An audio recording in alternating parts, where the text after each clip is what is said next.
Right now on Good Morning America, first look, concerns about a wider conflict in the Middle East as the U.S. death toll in the war against Iran rises. And now, word of more U.S. military assets headed to the region. A new flood emergency in the west after a weekend of severe storms slammed the east. And in the south, a tropical depression gains strength in the Gulf. Spain is crowned champion as the World Cup wraps up in New Jersey. All the top moments, plus the star-studded halftime show from Madonna to the Muppets. A new twist in that massive lettuce recall prompted by the ongoing parasite outbreak. Another attempted burglary at the home of a high-profile athlete, this time NFL star Saquon Barkley. We hear from the officer who pulled off this dramatic roadside rescue. The Odyssey stuns at the box office. Just how hard it may be to see it on an IMAX screen. And what's behind a new crackdown on chatbot romances? From ABC News, this is Good Morning America, First Look. Good Monday morning, everyone. I'm Hanna Battah. I'm Sophie Flay. We begin with growing concern about a wider war in the Middle East after the deaths of at least 3 U.S. service members over the weekend. Yeah, the U.S. carrying out new airstrikes overnight, and the markets reacting with oil and gas prices rising. Overnight, U.S. forces carrying out a 9th consecutive night of airstrikes against Iran as the U.S. death toll in this war climbs. As many as 3 Americans were killed over the weekend after Iran targeted a U.S. base in Jordan. Video online appears to show projectiles and an explosion at that base. President Trump last night commented on the attack. We hit him very hard again tonight, and we did that in honor of the probably 3. It's probably 3 as opposed to 2. Great patriots. 2 were confirmed dead, and human remains found could be a 3rd listed as missing. Another service member's death in neighboring Iraq during the detonation of a drone could bring the American death toll in the war so far to 18. We feel very badly, but you know, those great people, those great patriots were out there fighting that Iran cannot have a nuclear weapon. And now more American firepower is on the way. A U.S. official confirms F-16s from Germany and F-35 fighters based in Britain are being sent to the region, joining some 50,000 U.S. troops already there. Iran not shying away from escalation, striking at U.S. bases and infrastructure in Kuwait, Jordan, and Bahrain, including a desalination plant, part of a system that supplies roughly 90% of Kuwait's drinking water. The accuracy of Iran's strikes now raising questions. How are they doing this? Because some of this seems like they're getting targeting information, intelligence from an outside source. Don't know that to be true, but I'm sure the intelligence community is looking at that. The escalation has driven oil prices above $90 per barrel. Gas prices here at home are up 12 cents in the last week. The national average now $4 per gallon. And new questions about the whereabouts of Iran's supreme leader. A Saudi news outlet cites an Israeli security source saying he's left Iran. U.S. officials did not immediately comment. A new round of storms is bringing torrential rain and dangerous flooding from the Midwest to the Rocky Mountains. This scene from Beaver Creek, Utah. Debris was swept away by floodwaters, triggering evacuations in the area. It follows a weekend of severe storms slamming the Northeast, leaving some streets in New York City underwater. Trees were down and power was out near Rochester, New York, and now all eyes on the Gulf as a tropical depression gains strength, on track to become a tropical storm. We'll check your forecast in just a few moments. Now to the investigation into recent shootings by immigration officers in Texas and Maine. The New York Times reports federal agents have been told the FBI will no longer investigate confrontations involving ICE officers. The administration denies the report. ABC's Karen Hua has the details. Karen, good morning. Hannah, good morning. That report comes amid growing questions about recent ICE shootings in Texas and Maine. President Trump's border czar is now addressing some of those questions. This morning, the Trump administration is denying a report in the New York Times, saying federal agents have been told the FBI will no longer investigate confrontations involving immigration agents. The Times reports agents were notified such cases would be instead handled by an agency called Homeland Security Investigations, which is an arm of Immigration and Customs Enforcement, or ICE. This effectively leaves the agency to investigate itself. The FBI and Homeland Security deny there's been a policy change, saying this is false, adding the FBI will continue to investigate in accordance with agency policy. This report comes after 2 recent deadly shootings involving ICE officers, one in Biddeford, Maine, the other in Houston, Texas. In the Houston case, White House border czar Tom Homan says there may be an issue if the officers failed to activate emergency lights on their vehicles during the pursuit. If they didn't activate the lights, again, I haven't seen that video. If they didn't activate the lights, then there's an issue there, right? Video from the incident does not appear to show the emergency lights activated. The agents in both cases were not wearing body cameras. Homan says ICE is moving forward with plans to equip agents with cameras. I think body cameras lets the American people know what that officer sees when he takes that action. Now, regarding the Houston case, Homan says the man who was shot, Lorenzo Salgado Arujo, would be alive if he had complied with officers. But Arujo's family says he may have thought he was being robbed, given the ICE SUVs were unmarked. Hannah? Karen, thank you. Investigators are looking into another attempted burglary at the home of a high-profile athlete. This time, Philadelphia Eagles star Saquon Barkley. He was home with his family early Saturday when police say the home was targeted. They say at least one intruder made it inside, but the suspects fled by the time police got there. Police are now looking for this white SUV they believe is connected to the crime.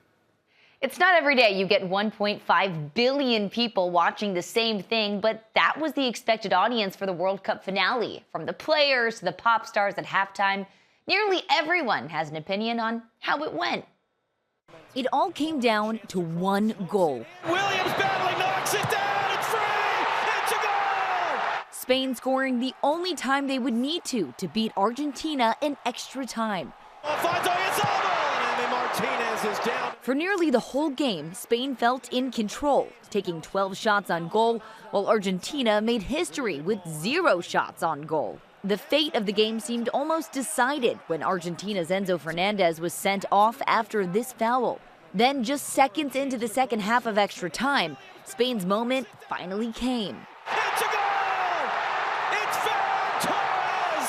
Ferran Torres smashing the ball into the back of the net. Crowds in Spain erupting. Messi clips this deep to the back post. With just moments left in the game, superstar Lionel Messi came within inches of tying it up, but it was not to be. He finds Ferran Torres. Spain earning its second World Cup victory. Emotions on the field, raw. A fight breaking out after the final whistle. Then this moment, 19-year-old Spanish star Lamine Yamal comforting a heartbroken Messi. A full circle moment for the pair who recently went viral when this photo re-emerged, showing Messi bathing Yamal as a child in a charity photo shoot. Yamal also sharing a moment with his adorable little brother yesterday as the two celebrated. President Trump, joined on stage by world leaders and FIFA's president, handed Spain its championship medals before the team hoisted the sport's biggest prize. Spain have won the World Cup. The 39-year-old Messi in tears, taking in what are likely his final World Cup moments. Many online criticized the game as boring, and some reviews at the halftime show weren't much kinder.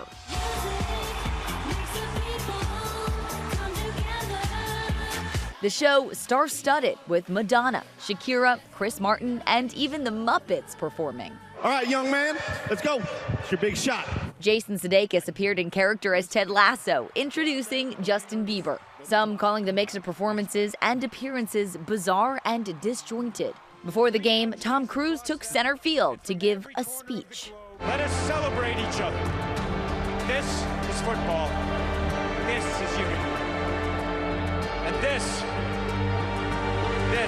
is greatness. And one more moment getting attention. President Trump staying on stage after presenting Spain with the trophy. FIFA's president appearing to try to usher him away so the team could celebrate alone. Also last night, Spain's Rodri took home Best Player. More celebrity moments coming up. Time now for your Monday weather. Good Monday morning. We're watching for a renewed severe weather threat over portions of the upper Midwest. We're talking parts of Iowa, Wisconsin, all the way to the UP of Michigan. That orange zone, that's a level 3 out of 5 risk. Could be some tornadoes, some hail, some destructive winds in those areas, especially by later on this afternoon. That'll shift more toward the East Coast, but especially targeted from northern parts of Kentucky into western Pennsylvania. That's the level 3 out of 5, level 2 out of 5 for the I-95 corridor. Meanwhile, what could become Bertha will be threatening parts of the Gulf Coast. Meteorologist Jeff Smith, ABC News. Coming up, the promising young boxing star killed in a possible road rage incident. Also ahead, a new twist in that massive lettuce recall prompted by the ongoing parasite outbreak. And later, Pam Smart, the woman serving life for orchestrating her husband's murder, fights for her freedom. Back now at the death of a promising young pro boxer killed in what police describe as a road rage incident. 26-year-old Hanna Battah was riding her bike along a road near Bryan, Texas. Officials say a man drove past her, then reversed into her. He's now charged with manslaughter. Battah's boyfriend reportedly said he yelled at the driver moments earlier after he sped by them. We turn now to that parasite outbreak linked to lettuce, prompting a recall in dozens of states. A new twist in that massive lettuce recall amid the nationwide cyclosporiasis outbreak. The FDA now says the one sample of Taylor Farms lettuce that had tested positive for the parasite was a false positive, but the recall is still on. Taylor Farms is pulling dozens of products sourced from central Mexico and distributed across these 27 states, including bagged lettuce sold at Walmart under the Market Side brand. Health officials have already linked more than 1,600 illnesses to shredded iceberg lettuce served at Taco Bell locations in these 5 states. On average, Michigan sees maybe 40 cases over the course of a year. Now we've seen over 5,000 cases. We're seeing many more cases come across our ERs. The parasite causes severe stomach illness, symptoms that can last for weeks if untreated. Meanwhile, a separate headline overnight from New York City. A third death connected to the Legionnaire's disease cluster in Manhattan. 8 people remain hospitalized. Legionnaires' disease is spread by a bacteria that normally lives in stagnant, warm water. Think water cooling stations, plumbing, or any type of fountain that may contain this water. And it spreads when that water bacteria is aerosolized and people breathe it in. Officials believe the source of exposure has likely been eliminated after cooling towers that tested positive for the bacteria were aggressively cleaned. They say no one has developed new symptoms in more than a week. As for that lettuce recall, Taylor Farms says the FDA has not identified a single positive product test result for Cyclospora, but the recall was issued out of an abundance of caution. A hearing is set for today for Pamela Smart, the New Hampshire woman sentenced to life in prison for orchestrating her husband's murder back in 1990. Smart is seeking to have her conviction overturned on the grounds of jury bias. Her lawyers claim the jury was swayed by the transcripts that were provided, while audio tapes were played in court. Coming up, what's next for the Tate brothers after their arrest in Florida? But first, The Odyssey stuns at the box office. Let's go! We're back with a rescue on this Texas highway after a driver became trapped in a burning car. An officer ran toward the flames and billowing smoke, but when he tried to open the door, the handle broke off. So he smashed the window with his fist and pulled the driver to safety. The driver was eventually able to walk away with no serious injuries. I couldn't see inside the vehicle because the amount of smoke that was pouring out. So I just see his hands fumbling towards the inside door handle. It looked like he was trying to open the door. And for whatever reason, the door would not open. He said he's just glad he was in the right place at the right time. Now to the movies and another blockbuster weekend in Hollywood's summer comeback story. Here's ABC's Alison Kosik. Ithaca's king is coming back. This morning, another blockbuster at the box office, boosting Hollywood's summer resurgence after years of post-pandemic challenges. Crowds flocking to see The Odyssey, which beat expectations. The movie, which cost $250 million to produce, took in $264 million worldwide in its debut weekend. Part of the excitement? The big screen format. Audiences are coming out to see the film in the way Christopher Nolan shot it, which is the 70mm IMAX screen. There's not that many of those screens around the world. But they want the big screen immersive experience. Some theaters adding 3 a.m. and even 6 a.m. screenings. Many selling out for the next month, other than seats in the front row. It's been too long, cowboy. Meanwhile, Toy Story 5 from ABC's parent company Disney is now closing in on $1 billion at the box office. Other summer hits were low-budget surprises. It's massive in there. Backrooms made with just $10 million and Obsession made with just $750,000. It is Gen Z, millennials. They are coming out. They are leaving their screens. They're leaving TikTok behind. They want to step away and have this communal experience of being in a movie theater. And up next, Spider-Man Brand New Day, swinging into theaters later this month. Our George Stephanopoulos sat down with Spider-Man himself. They let me into the writer's room, and it was a fascinating experience. I guess I didn't realize the power I have as Spider-Man, because I would pitch an idea, go away for a week, come back, and they'd be like, here's your idea. You didn't realize that? You're the star. No, I always just, I'm always like pinching myself that like, God, I'm lucky that I'm doing this. Holland says this Spider-Man film is more of a personal story. And later on Good Morning America, Holland tells George about his experience working with the writers of the film. Sophie, Hannah? Looking forward to that. Alison, thank you. Coming up, a crackdown on chatbots. But first, a case of mistaken identity at the World Cup.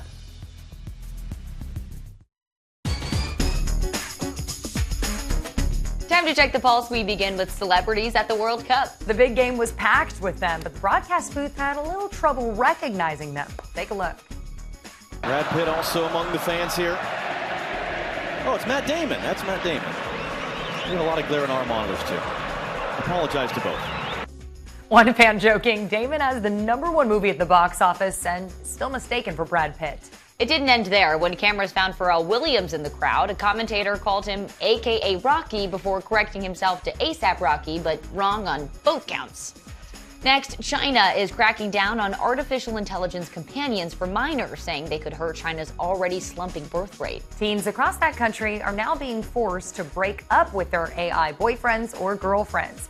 The law bans tech companies from offering the AI partners to anyone underage, and it limits chatbots from encouraging emotional dependence. Next, Vice President J.D. Vance announcing some baby news. Vance and his wife just welcomed their 4th child. Second Lady Usha Vance gave birth yesterday to a baby boy named Alec Neal. Mom and baby are happy and healthy.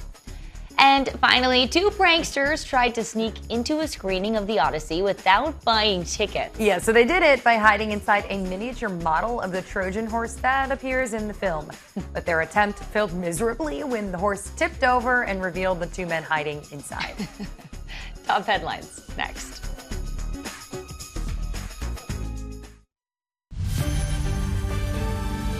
Checking more top stories, U.S. forces carried out a 9th straight night of attacks against Iran after the deaths of at least 3 U.S. service members across the region this weekend.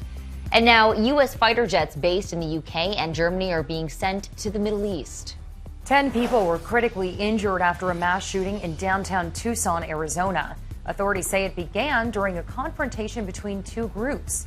And in Minneapolis this weekend, 9 people were injured in a shooting outside a nightclub. No arrests reported. Influencers Andrew and Tristan Tate are awaiting extradition to the UK after their arrests in Florida. They face charges of rape and sex trafficking, their lawyer denying the allegations. In Maine, former state lawmaker Troy Jackson appears all but certain to replace Graham Plattner as the Democratic nominee for U.S. Senate. Several of Jackson's rivals dropped out, making him the likely candidate to take on Republican Susan Collins. Today's weather, storms in the upper Midwest, flash flooding possible from western New Mexico to Nevada, and a tropical depression gains strength in the Gulf. And finally, 2 twins showing off their pigs. Here's Danny New. Don't tell your dreams to everybody around. Teenagers are not always known for their intense concentration. But then there are the Dadson twins and their many pigs. How much do you guys love your pigs? This much. Karis and crew here are 2 16-year-old pig showing prodigies out of California who have both won national competitions in this field. Essentially, there are 2 main components to showing pigs. One, the dog show-like evaluation of your pig for its breed. And then the showmanship, which for Karis and crew involves gently nudging their pigs in a direction while maintaining a stare that could fry bacon. Being able to hold eye contact with the judge in front of us shows that we have control over our animal and that, honestly, that we're here to win. Like their parents before them, Karis and crew were showing pigs at an early age. But actually, even younger than their parents, they got their start at 3 years old. If you you take a few steps over here, we have our sows. Fast forward more than a decade later, and now these two are working every day to take care of their dozens of pigs at their family farm, which is a hobby they say their parents never forced on them or anything. They just love it. We're out there every day from sunup to sundown, early mornings and late nights. Here's dancing! But on the weekends, it's all about the competitions, as it has been for almost their entire lives. Honestly, I don't see myself not doing it. It's something that I love, and it's a passion that I have, as well as my family members. Technically, guys, Karis and crew will age out of most of the competitions in a few years, but they both plan on pursuing degrees in agriculture when they get to college and might one day even judge these same competitions. They certainly know a thing or two about it. Yeah, that's your Good Morning America First Look. Have a great day.